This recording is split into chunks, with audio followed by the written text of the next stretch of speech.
अप्रैल 2026। 4 लोग पृथ्वी से लगभग 4 लाख किलोमीटर दूर होंगे। हाँ, और वो भी चांद के फार साइड के बिल्कुल पीछे। एग्जैक्टली मतलब एक ऐसा पॉइंट जहां अर्थ से कम्युनिकेशन पूरी तरह कट ऑफ हो जाएगा और उनकी जान एक ऐसे स्पेसक्राफ्ट पर डिपेंड करेगी जिसकी हीट शील्ड पिछली बार जगह जगह से टूट गई थी। सुनने में किसी साईफाई मूवी का क्लाइमैक्स लगता है ना, पर यह रियलिटी है। हमारी इस नई चर्चा में आप सभी का स्वागत है, जहां हम आर्टेमिस 2 के बारे में गहरा विश्लेषण करेंगे। बिल्कुल, और इस मिशन का स्केल इतना मैसिव है ना कि इसे बस एक लूनार फ्लाईबाय कहना बहुत बड़ी नाइंसाफी होगी। मतलब 50 साल से ज्यादा हो गए हैं जब इंसान ने आखिरी बार लो अर्थ ऑर्बिट क्रॉस किया था, तो ये सिर्फ वहां वापस जाने की बात नहीं है। सही बात है। ये एक तरह से स्पेस लॉन्च सिस्टम यानी एसएलएस रॉकेट और ओरायन कैप्सूल का एक अल्टीमेट स्ट्रेस टेस्ट है कि हम आगे मार्स तक जाने के लिए सच में तैयार हैं भी या नहीं। तो बस यही हमारी आज की इस चर्चा का या कहो इस डीप डाइव का मेन विषय है। हमारे पास नासा के प्रेस किट्स, विकिपीडिया और कई डिटेल्ड साइंटिफिक आर्टिकल्स हैं एज सोर्सेज। और इस विश्लेषण का मिशन ये समझना है कि ये नया दौर 1960s की अपोलो मिशन से कितना अलग है। ठीक है, चलिए इसको डिटेल में समझते हैं। सबसे पहला सवाल जो दिमाग में आता है वो उस रॉकेट को लेकर है। अपोलो के टाइम पर सैटर्न 5 रॉकेट था जो हमें चांद पर सेफली ले गया था। तो अब नए एसएलएस रॉकेट पर इतने बिलियंस ऑफ डॉलर्स क्यों खर्च किए? ये सवाल बहुत लोग पूछते हैं। प्रॉब्लम ये नहीं थी कि सैटर्न 5 खराब था। प्रॉब्लम ये है कि अब हमारी ज़रूरतें बहुत बढ़ गई हैं। मतलब थोड़ा डिटेल में बताइए। अगर मैं एक एनालॉजी दूं तो क्या सैटर्न 5 एक पुरानी मैकेनिकल पॉकेट वॉच जैसा था, प्योर ब्रूट फोर्स? हाँ, एकदम सही एनालॉजी है। और एसएलएस एक मॉडर्न स्मार्टफोन जैसा है, सॉफ्टवेयर ड्रिवन और इंटरकनेक्टेड। लेकिन मेन डिफरेंस ना पेलोड का है। अपोलो का कमांड मॉड्यूल हल्का था, ओरायन एक प्रॉपर डीप स्पेस व्हीकल है। अच्छा, तो मतलब ओरायन काफी भारी है। बहुत भारी। मैं समझाती हूँ। इसे मार्स तक के लंबे सफर के लिए डिजाइन किया गया है। इसमें हेवी लाइफ सपोर्ट और एक्स्ट्रा शील्डिंग है। इसीलिए हमें एसएलएस चाहिए जो सैटर्न 5 से लगभग 15% ज्यादा ताकतवर है। 15%? वाओ। हाँ, ये लॉन्च के वक्त 8.8 मिलियन पाउंड्स का थ्रस्ट जनरेट करता है। और ये एक्स्ट्रा पावर सिर्फ वहां झंडा गाड़ने के लिए नहीं है, ये आगे चलकर भारी हैबिटेट्स को स्पेस में ले जाने के लिए जरूरी है। 8.8 मिलियन पाउंड्स, ये नंबर दिमाग में प्रोसेस करना ही मुश्किल है। और इस पावरफुल मशीन में जो क्रूज आ रहा है वो भी तो एक नया रिकॉर्ड बना रहा है ना? बिल्कुल। अगर हम अपोलो मिशंस को देखें तो सभी टेस्ट पायलट्स थे, सभी मर्द थे और अमेरिकन थे। लेकिन आर्टेमिस 2 पूरा ह्यूमैनिटी का रिप्रेजेंटेशन है। हाँ, मैं पढ़ रहा था सोर्सेज में। विक्टर ग्लोवर हैं जो पहले पर्सन ऑफ कलर बनेंगे डीप स्पेस में जाने वाले। क्रिस्टीना कोक पहली महिला हैं। और उनके साथ जेरेमी हैंसन भी हैं। वो कनेडियन स्पेस एजेंसी से हैं, तो वो पहले नॉन अमेरिकन एस्ट्रोनॉट बनेंगे जो चांद की तरफ जाएंगे। सही कहा। और इन सबको लीड करेंगे उनके कमांडर रीड वाइसमैन। ये चारों मिलके अपोलो 13 का वो पुराना डीप स्पेस डिस्टेंस रिकॉर्ड तोड़ने वाले हैं। एग्जैक्टली। अपोलो 13 लगभग 248,000 माइल्स दूर गया था। आर्टेमिस 2 लगभग 400,000 किलोमीटर्स डीप स्पेस में जाएगा। पर एक बात बताइए, इतनी दूर से अर्थ के साथ कम्युनिकेशन कैसे होगा? अपोलो में तो रेडियो वेव्स यूज होती थी जो बहुत ग्रेनी वीडियो देती थी। यहाँ सबसे दिलचस्प बात यह है कि आर्टेमिस 2 में ऑटो लेजर कम्युनिकेशंस का इस्तेमाल हो रहा है। Wait, ledgers? रेडियो की जगह डायरेक्ट लेजर्स? ये तो डीप स्पेस में ब्रॉडबैंड कनेक्शन लगाने जैसी बात हो गई। हाँ, बिल्कुल वैसा ही समझ लीजिए। इंफ्रारेड लेजर्स रेडियो वेव से बहुत शॉर्टर होती हैं, तो आप एक टाइट बीम में एक्सपोनेंशियली ज्यादा डेटा भेज सकते हैं। तो इसकी स्पीड कितनी होगी? लगभग 26 मेगाबिट्स पर सेकंड। इसका मतलब है कि क्रू डीप स्पेस से 4K रेजोल्यूशन में लाइव वीडियो भेज पाएगा। 4K video? वो भी 4 लाख किलोमीटर दूर से? यार, मेरे घर में वाईफाई पर वीडियो बफर करने लगता है यार। सही कहा। और सिर्फ वीडियो ही नहीं, साइंटिफिक एक्सपेरिमेंट्स का रॉ डेटा भी अर्थ पर सुपर कंप्यूटर्स तक रियल टाइम में पहुंचेगा। ये पहले कभी पॉसिबल ही नहीं था। ये तो वाकई कमाल की तकनीक है। पर अब इसके फ्लाइट पाथ पर आते हैं। यहाँ बात सच में बहुत दिलचस्प हो जाती है। मैंने मिशन प्रोफाइल देखी और मुझे एक चीज थोड़ी अजीब लगी। कौन सी चीज? लॉन्च होने के बाद ये स्पेसक्राफ्ट सीधा चांद पर क्यों नहीं जा रहा? ये डे 1 पर पहले अर्थ के ही चक्कर लगा रहा है, हाई अर्थ ऑर्बिट में। इस इनिशियल डिले का एक बहुत ठोस टेक्निकल और सेफ्टी रीजन है।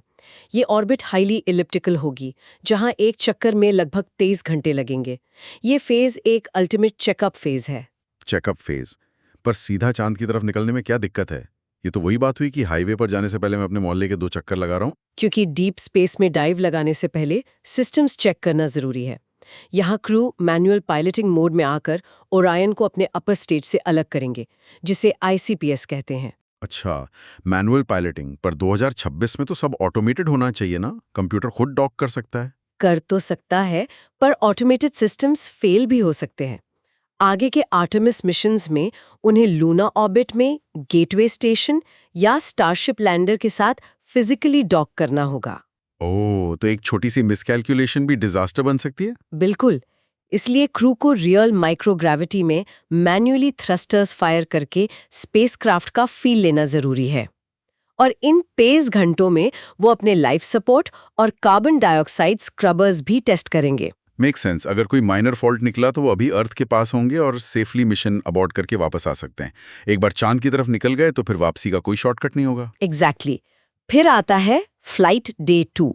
अगर सब ग्रीन सिग्नल रहा तो ओरायन का मेन इंजन फायर होगा। इसे ट्रांसलूनर इंजेक्शन या TLI कहते हैं। हाँ, 6000 पाउंड्स का थ्रस्ट उन्हें सीधा चांद की तरफ धकेल देगा।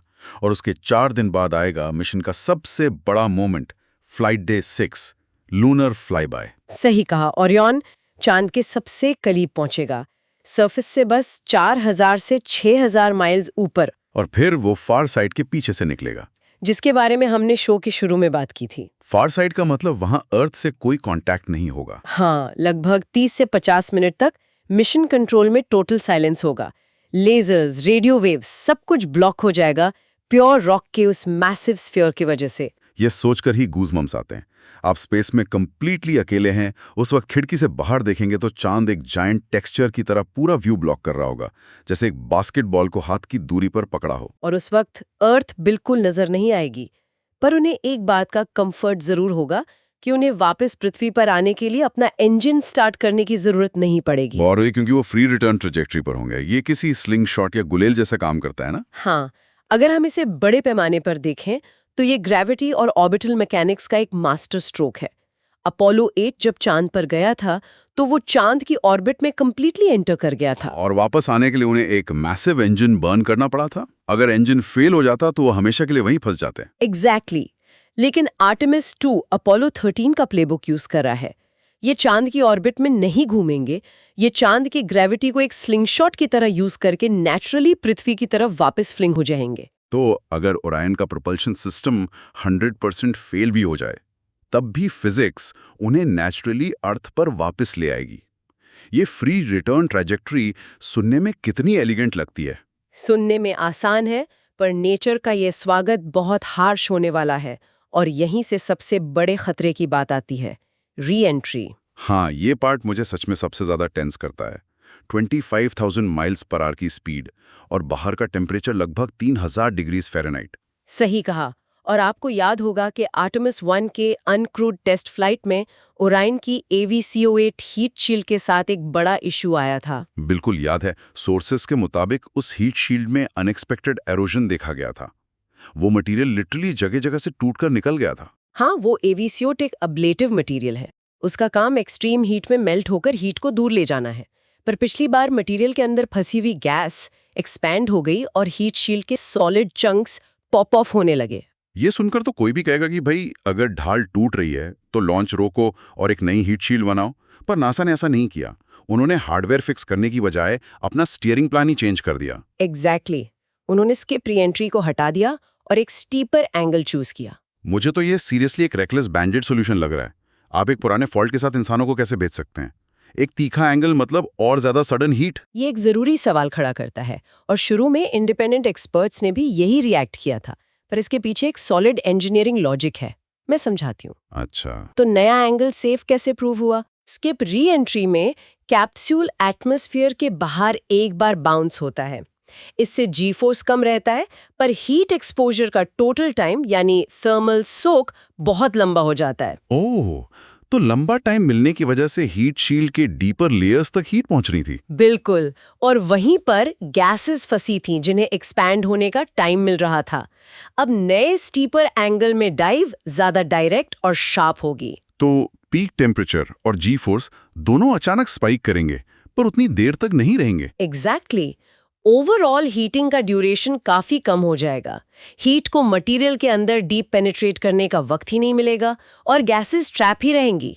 डेटा और ग्राउंड टेस्ट दिखाते हैं कि ये सेफ रहेगा। ओके, ये एक्सप्लेनेशन एक्चुअल में मेक सेंस करता है। मतलब एनर्जी से ज्यादा प्रॉब्लम उस हीट की ड्यूरेशन की थी। हाँ, और इस कैलकुलेशंस को वेरीफाई करने के लिए ही लॉन्च डेट को फरवरी से अप्रैल 2026 तक डिले किया गया। हाँ, सेफ्टी पर कोई कॉम्प्रोमाइज किया गया। पर उस री एंट्री आग के गोले तक पहुंचने से पहले उन 4 एस्ट्रोनॉट्स को 10 दिन उस छोटी सी ओरायन कैप्सूल में जिंदा भी तो रहना है। वही तो मैं सोच रहा था, इतनी छोटी सी जगह में 4 लोग 10 दिन क्या खाएंगे और टाइम कैसे बिताएंगे। स्पेस में छोटी छोटी चीजें खतरनाक हो सकती हैं, जी जैसे खाना। हाँ, मैंने सोर्सेज में पढ़ा कि वो ब्रेड नहीं खाएंगे बल्कि टॉर्टियाज खाएंगे, जो सुनने में थोड़ा फनी लगता है कि $multi-billion मिशन पर आप टॉर्टियाज पैक कर रहे हैं। फनी है पर जरूरी है। ब्रेड से क्रम्स गिरते हैं, माइक्रोग्रेविटी में वो हवा में परमानेंटली तैरते रहेंगे। वो सांस की नाली में फंस सकते हैं या किसी इलेक्ट्रिकल पैनल में घुस सकते हैं। ओ वाह, एक छोटा सा ब्रेड का टुकड़ा शॉर्ट सर्किट कर सकता है। टॉर्टियाज क्रम्स जनरेट नहीं करते तो वो सेफ है। और उनकी मेंटल हेल्थ के लिए एक जीरो ग्रेविटी इंडिकेटर भी होगा, राइज नाम का एक प्लश टॉय। हाँ, जिसे एक 8 साल के बच्चे ने डिजाइन किया था। वो चांद जैसा दिखता है और उसने पृथ्वी के नक्शे जैसी बेसबॉल कैप पहनी है। जब कैप्सूल माइक्रोग्रेविटी में एंटर करेगा तो ये फ्लोट करने लगेगा, एक विजुअल कंफर्मेशन। पर कंफर्ट जोन से उन्हें जल्दी बाहर आना होगा क्योंकि रेडिएशन का सामना भी करना है। राइट। लो अर्थ ऑर्बिट में मैग्नेटिक फील्ड उन्हें बचा लेती है, पर चांद के रास्ते में वो पूरी तरह एक्सपोज्ड होंगे। मैंने पढ़ा कि फ्लाइट डे 8 पर वो एक शेल्टर बनाएंगे ना। बिल्कुल, वो ओरायन के अंदर ही अपना सामान यूज करके एक रेडिएशन शेल्टर बनाएंगे और हाई रेडिएशन इवेंट से बचने की प्रैक्टिस करेंगे ताकि डीएनए डैमेज ना हो। ये तो बचाव की बात हुई, पर हेल्थ पर असर को वो एक्चुअल में कैसे स्टडी करेंगे? मैं थोड़ा डिटेल में समझाती हूँ। इसके लिए आर्चर और एवेटार नाम के एक्सपेरिमेंट्स हैं। सुनने वालों के दिमाग में क्या बात सबसे अलग उभर कर आती है कि इंसानी शरीर डीप स्पेस में कैसा बिहेव करेगा। मतलब हमारा इम्यून सिस्टम और ऑर्गन्स डीप स्पेस एनवायरनमेंट में कैसे रिएक्ट करते हैं। हाँ, AR4 एस्ट्रोनॉट्स के सलाइवा और ब्लड सैंपल्स को स्टडी करेगा और एवेटार में वो आर्टिफिशियल ऑर्गन्स यानी टिश्यू चिप्स का टेस्ट करेंगे। वेट, आर्टिफिशियल ऑर्गन्स स्पेस में?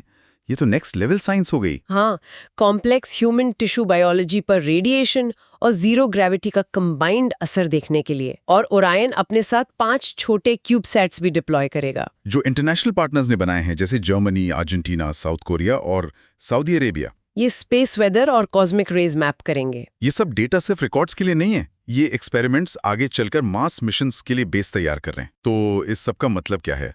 अगर मैं इस डीप डाइव को समराइज करूं तो आर्टेमिस 2 डेफिनेटली सिर्फ एक 10 दिन का जॉय राइड नहीं है। बिल्कुल नहीं, ये अपोलो की लेगेसी पर खड़ा एक मॉडर्न मावल है। ये नए रिकॉर्ड्स, नई सेफ्टी टेक्निक्स और अर्थ की बाउंड्रीज के बाहर जिंदगी बसाने की पहली ठोस कोशिश है। एक 8.8 मिलियन पाउंड थ्रस्ट वाला रॉकेट और एक फ्री रिटर्न ट्रैजेक्टरी जो ग्रेविटी को as a safety net use करती है। और O2O लेजर्स जो स्पेस से 4K वीडियो स्ट्रीम करेंगे। ये सफर आने वाले कई डेकेड्स की स्पेस एक्सप्लोरेशन की नींव रख रहा है। सही बात है। पर इस विश्लेषण को खत्म करने से पहले एक बहुत डीप थॉट है जिस पे हमें सोचना चाहिए। जो हमने अभी आर्चा और एवेटार पेलोड्स की बात की, हाँ, वही आर्टिफिशियल ऑर्गन्स और टिश्यू चिप्स वाली बात। हम मार्स तक सर्वाइव करने के लिए ह्यूमन टिश्यूज पर एक्सट्रीम रेडिएशन का असर स्टडी कर रहे हैं। पर क्या ऐसा हो सकता है कि स्पेस में सेल म्यूटेशन को समझने की ये कोशिश वापस पृथ्वी पर कैंसर या ऑटो इम्यून डिजीजेस जैसी बीमारियों के इलाज का नया रास्ता खोल दे? ओह, मतलब डीप स्पेस ट्रैवल के लिए किए जा रहे ये मेडिकल एक्सपेरिमेंट्स धरती पर मेडिसिन को हमेशा के लिए बदल सकते हैं? बिल्कुल। क्या मार्स पर पहुंचने की ये तैयारी आने वाले समय में अर्थ पर ह्यूमन बायोलॉजी की समझ को पूरी तरह ट्रांसफॉर्म कर देगी? ये एक ऐसा सवाल है जो हर किसी को सोचना चाहिए। ये सच में एक माइंड ब्लोइंग पर्सपेक्टिव है। हम आसमान की तरफ जाने का रास्ता ढूंढ रहे हैं और शायद वही रास्ता हमें अपने ही अंदर की बायोलॉजी को बेहतर समझने में मदद करे। इन्हीं थॉट्स के साथ हमारे सभी सुनने वालों का इस डीप डाइव में शामिल होने के लिए बहुत धन्यवाद। इस टॉपिक से जुड़े बदलावों और एक्सट्रीम स्पेस वेदर की डिटेल्स पर ध्यान देते रहिए, क्योंकि आसमान अब हमारी लिमिट नहीं है। सोचते रहिए और एक्सप्लोर करते रहिए।